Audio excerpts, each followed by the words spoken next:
Thank you, Chris.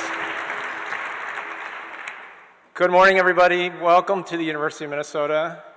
I am honored to be your Master of Ceremonies at the Inspire Conference 2019. I'm Yoshi Shimizu. My preferred pronouns are he, him, and his, and I'm a professor here in the medical school at the university. So I'm going to kind of give you an overview of the day, and also kind of just give you some further instructions about how the day will proceed. But like as Dr. Bischoff mentioned, we were all asked to kind of give you a little bit of insight into kind of our career paths and how we got to where we are. So I'm going to spend a few minutes now kind of telling you a few things about my journey. So I grew up in Baltimore. Actually, I was born in Japan, and my parents immigrated to the United States when I was 2. And I grew up in Baltimore, went to high school just north of Baltimore.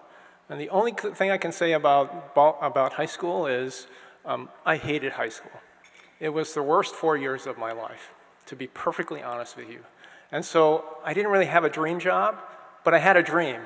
And my dream was to do as well as I could in high school so I could graduate and I could move as far away from home as possible. That was literally what I wanted to do in high school. So for those of you who are having a really great time in high school, I'm extremely envious and jealous of you. And I'm delighted that you're enjoying high school. If you're a little bit like me and high school's not so great, I guess all I can tell you is that it gets better. It gets a lot better. So just remember that as you're moving forward. So I accomplished that. I graduated, I did well. I ended up going to Cornell University in upstate New York, reasonably far away from home, far enough away actually. And I majored in biological sciences, but to be honest with you, I spent most of my time in high school working at a college radio station. I was a news director, I was a newscaster, periodically I was a disc jockey. I enjoyed it. I met my wife there. The most important event that happened in my entire life in college was meeting my wife at that college radio station.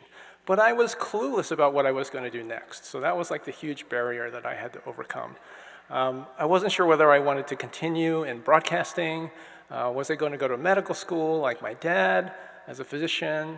I had gotten interested in research. Was research really kind of the path I was going to take? And it literally took me until the very last 2 months of senior year in college before I made that decision, which was to pursue a career in research. And I never looked back after that.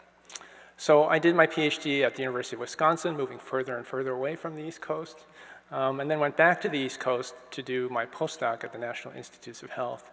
And then came back to the Midwest, initially as an assistant professor at the University of Michigan, and then was recruited here in 1994 as an associate professor here at the University of Minnesota. So I've been here for 25 years. It's the longest period of time in my entire life where I've lived at one particular place. So Minnesota is now my home.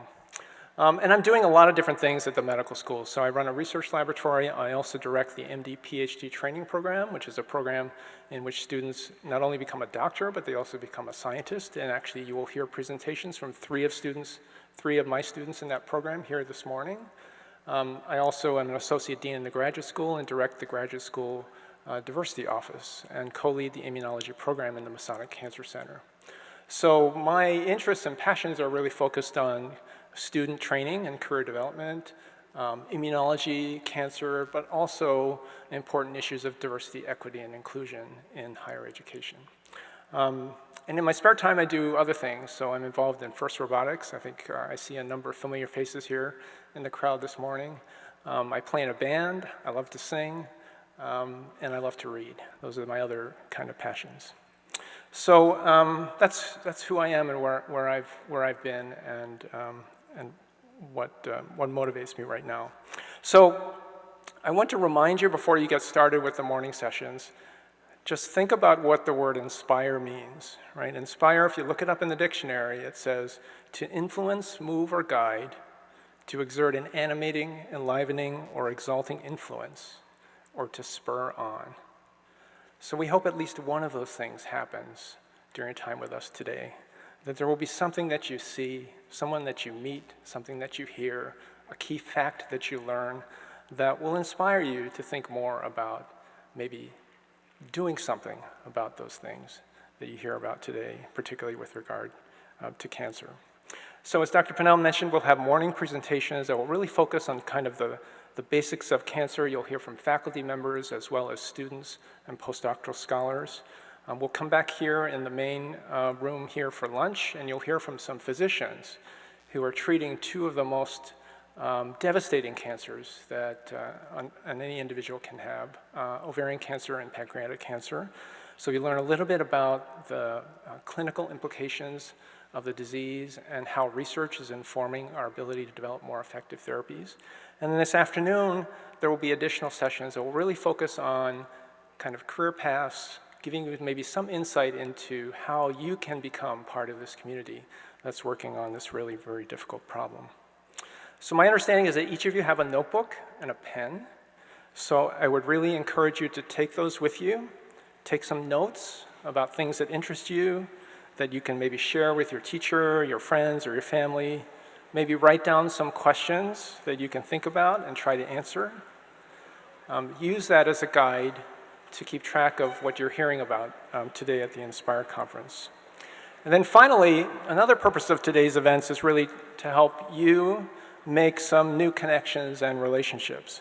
So as you move from this great main room into these breakout session rooms, I'm going to ask you to kind of maybe do something that's a little bit outside of your comfort zone or maybe a little bit uncomfortable, is find someone that you haven't met before and introduce yourself to them. If you are uncomfortable doing that on your own, take a classmate with you and introduce yourself to somebody else. Sit next to someone that you've never met before and introduce yourself, because these are connections that we hope will inspire you to move forward in a meaningful and productive way. So use that opportunity as well.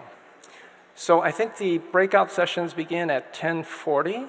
And again, your room that you should go to is on your table cards at your table as well as in the program.